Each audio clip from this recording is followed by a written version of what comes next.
Alors le brand content, c'est le fait de créer des contenus qui sont cohérents avec l'ADN d'une marque et ce qu'elle a de plus authentique, comme ses valeurs, pour affirmer son positionnement.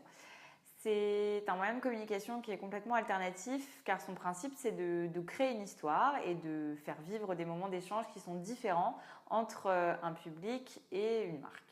Donc sur le long terme, un brand content, en fait, il va être impactant puisqu'il va permettre d'humaniser la marque et surtout de créer des vrais liens entre elle et ses consommateurs pour à terme les fidéliser et en recruter de nouveaux.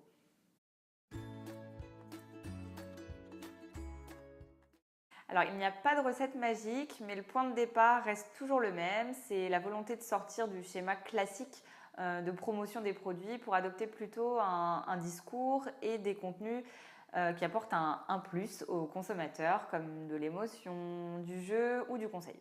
Un brand content intelligent, il va devoir capter l'attention du consommateur, l'inciter à s'intéresser à la marque sans toutefois ressentir de pression commerciale. Donc ça, on va pouvoir y arriver par exemple en touchant à ses centres d'intérêt ou en créant en fait plusieurs points de contact et d'échange personnalisés entre lui et la marque.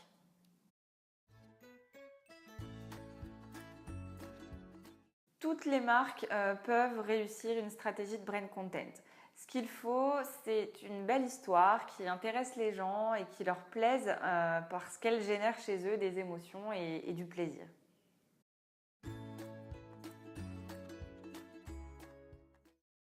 Alors étant par définition du contenu, le brand content, il peut prendre de nombreuses formes. Ça peut être une vidéo, un livre, du gaming interactif, mais aussi un blog de marque.